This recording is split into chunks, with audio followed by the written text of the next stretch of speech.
Hi hello నమస్తే. Welcome to Telugu కథల ప్రపంచం. మహాభారతం చందమామ కథలు. ఘోషయాత్ర. పాండవుల వృత్తాంతం విని ధృతరాష్ట్రుడు పశ్చాత్తాపపడము, రానున్న దాని గురించి భయపడము శకుని గమనించి ఆ సంగతి కర్ణుడితో చెప్పాడు. వాళ్ళిద్దరూ దుర్యోధనుడి దగ్గరికి వెళ్లి ముసలిరాజు మదన పడుతున్న మాట చెప్పారు. అది విని దుర్యోధనుడికి దిగులు పుట్టింది.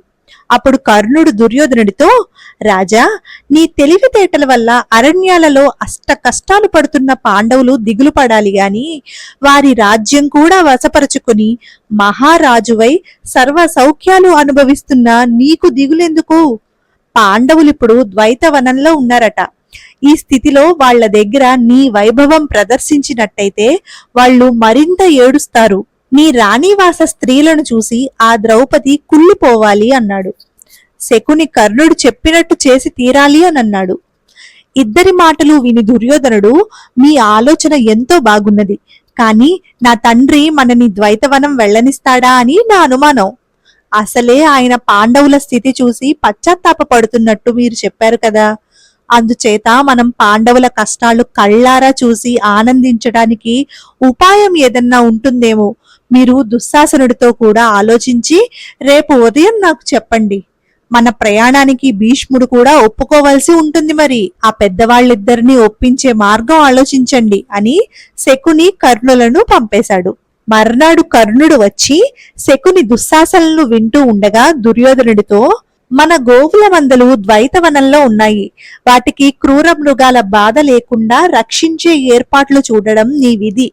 అందుచేత ద్వైతవనానికి ఆ పని మీద వెళతామంటే ముసలిరాజు తప్పక ఒప్పుకుంటాడు. మనం ఆర్భాటంగా ద్వైతవనానికి వెళ్లి పాండవులను అడలగొట్టి వద్దామన్నాడు. అందరూ చప్పట్లు కొట్టి కర్ణుడి ఆలోచనను ప్రశంసించారు. వాళ్ళు సమంగుడనే గొల్లవాన్ని పిలిచి, నువ్వు మా వెంట పెద్దరాజు దగ్గరికి వచ్చి ఆయనతో మన ఆవుల మందలు ద్వైతవనంలో ఉన్నాయని చెప్పు అన్నారు. ఆ గొల్లవాడు దుష్ట చతుష్టయం వెంట ధృతరాష్ట్రుడి వద్దకు వచ్చి, దేవా, మన ఆవుల మందలు ఇప్పుడు ద్వైతవనంలో ఉన్నాయి. అక్కడ వాటికి చక్కని మేత ఉంది. మందలు క్షేమంగానే ఉన్నవి గాని వాటికి క్రూర మృగాల బాధ ముందు ముందు లేకుండా కాపాడాలి. ఈ మాట చెప్పడానికే నేను వచ్చాను అన్నాడు. అప్పుడు కర్ణశకునులు ధృతరాష్ట్రుడితో, దుర్యోధనుడు అక్కడికి వెళ్లి క్రూర మృగాలను వేటాడితే మందలకు క్షేమం కలుగుతుంది. అదీ కాక దూడలకు గుర్తులు వేయించటము, వాటి పోషణ ఏర్పాట్లు కూడా చూసి రావచ్చు అన్నాడు. ఆ మాటలు విని ధృతరాష్ట్రుడు, మందలను క్రూర మృగాల నుంచి రక్షించటం అయితే మంచిదే కాని ఈ సమయంలో ద్వైతవనానికి వెళ్లడం మంచి పని కాదు. జూదంలో ఓడిపోయి వనవాసం చేస్తున్న పాండవులు ఆ వనంలోనే ఉన్నారు. మీరు అక్కడికి పోతే ఏదో ఒక అఘాంతం జరగవచ్చు. అందులో మీ తప్పేమీ లేకపోయినా అపకీర్తి మీకే వస్తుంది. మిగిలిన పాండవుల నుంచి భయం లేదు గాని భీముడు పగపట్టిన తాచులాంటివాడు. ద్రౌపది కూడా అలాంటిదే. మీరు కూడా తొందర స్వభావం కలవాళ్లే. మీకు జగడం వచ్చిందంటే చాలా ప్రమాదం కలుగుతుంది. ఇటీవలనే అర్జునుడు స్వర్గానికి వెళ్లి దివ్య అస్త్రాలు తెచ్చాడట. మీరు అతనికి చాలరు. అందుచేత గోవుల సంరక్షణకు మీరు వెళ్లకుండా మరి ఇంకా ఎవరినైనా పంపండి అన్నాడు.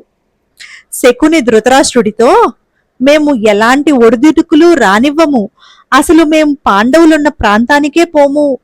కొద్ది రోజుల పాటు వనవిహారం చేసి గోవుల మందలను పరీక్షించి మా దారిని తిరిగి వచ్చేస్తాము. పాండవులు కూడా ధర్మరాజు మాట మీరి తొందరపాటు పనులు చేయరు. ధర్మరాజు ధర్మమూర్తి కదా అన్నాడు. ధృతరాష్ట్రుడు ఈ మాటలను నమ్మి, సరే అయితే వెళ్ళిరండి అన్నాడు. దుర్యోధనుడు పరమానందంతో కర్ణ శకుని దుశ్శాసనలను వెంటబెట్టుకుని అనేక మంది పౌరులు వారి భార్యలు వెంటరాగా ఘోషయాత్ర మీద బయలుదేరాడు.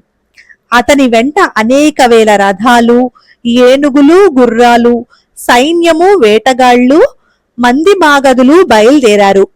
బళ్ల మీద రకరకాల వస్తు సామాగ్రి వచ్చింది. కొన్ని రోజులకు వీరంతా ద్వైతవనానికి చేరి శిబిరం ఏర్పాటు చేసుకున్నారు.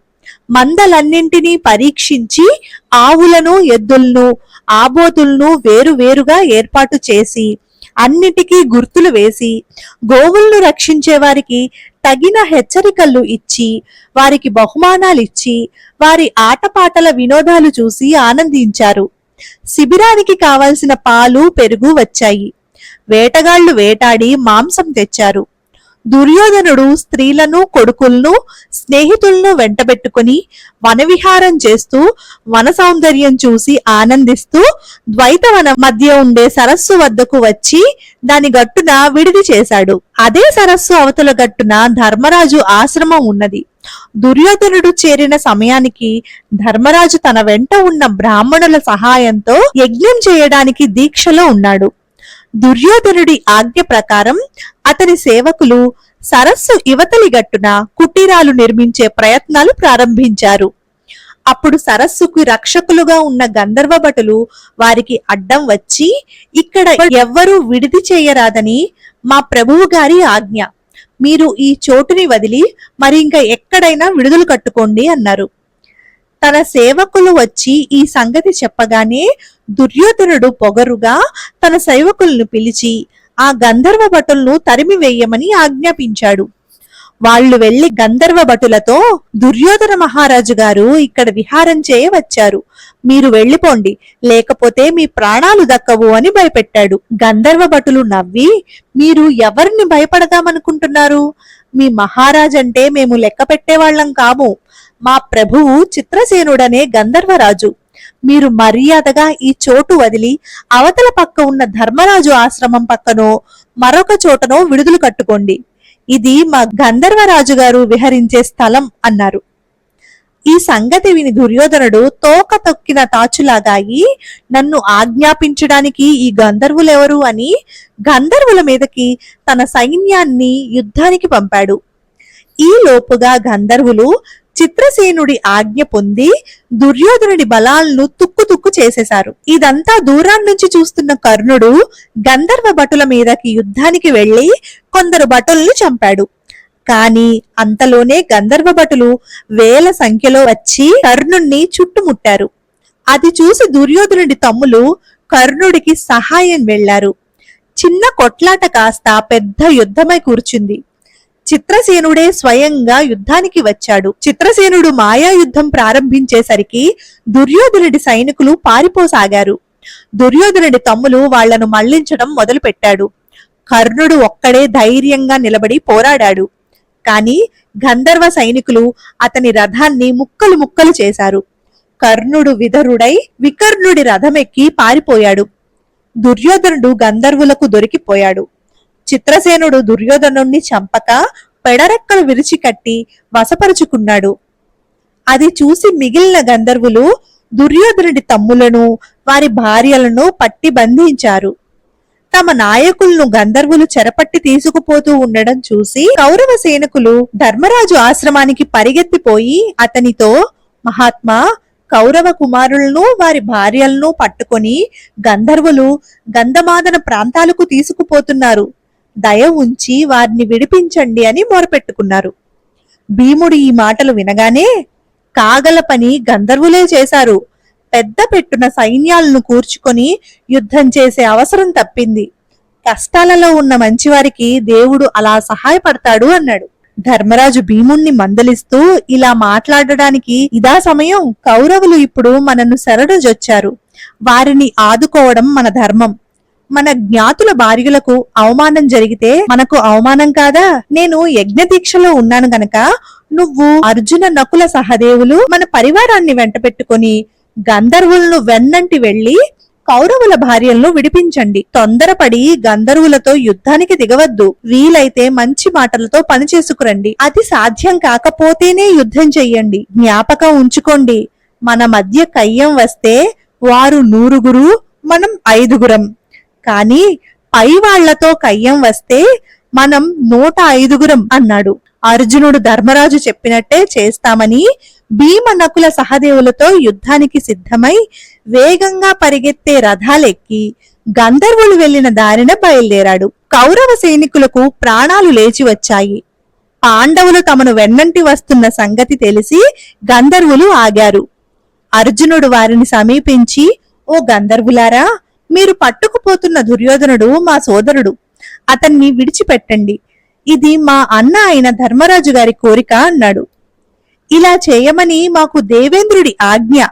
ఆయన ఆజ్ఞ పాలించటం మా ధర్మం అన్నారు గంధర్వులు. స్త్రీలను గంధర్వరాజు చెరపట్టడం చాలా అనుచితం. మా మాట విని దుర్యోధనుడు మొదలైన వారిని, వారి భార్యలను విడిచిపెట్టండి. మంచిగా మీరు అలా చెయ్యకపోతే మీతో యుద్ధం చేసి మా వారిని మేము విడిపించుకోవలసి వస్తుంది అన్నాడు అర్జునుడు.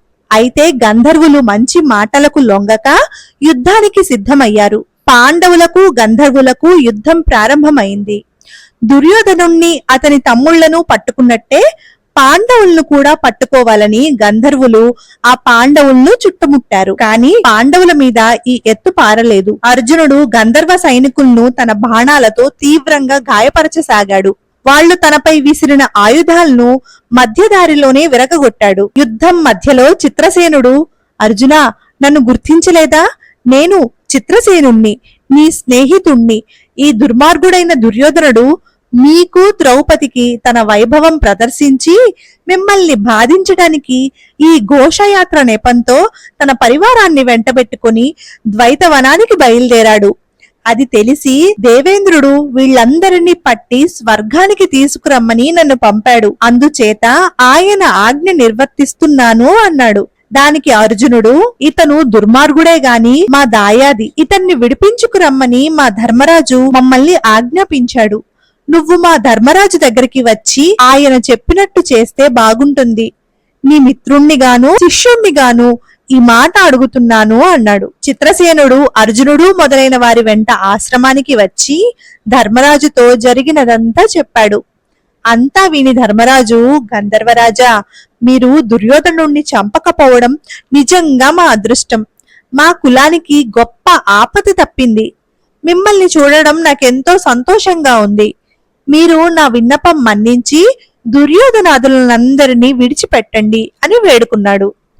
చిత్రసేనుడు ధర్మరాజు కోరినట్టే కౌరవులను విడిచిపెట్టి సపరివారంగా స్వర్గానికి వెళ్లిపోయాడు. తర్వాత ధర్మరాజు దుర్యోధనుణ్ణి దగ్గరికి పిలిచి, బాబూ, ఎప్పుడూ ఇలాంటి సాహసం చెయ్యకు. అందువల్ల సుఖం కలగదు. జరిగిన దానికి విచారించక అంతఃపుర స్త్రీలతో ఇంటికి తిరిగి వెళ్ళు అన్నాడు. మహాభారతం చందమామ కథలు తదుపరి భాగం కర్ణుడి దిగ్విజయం. మా ఛానల్ గనక మీకు నచ్చినట్లయితే లైక్ చేయండి, మీ ఫ్రెండ్స్ అండ్ ఫ్యామిలీతో షేర్ చేయండి, మా ఛానల్ ని సబ్స్క్రైబ్ చేసుకోండి.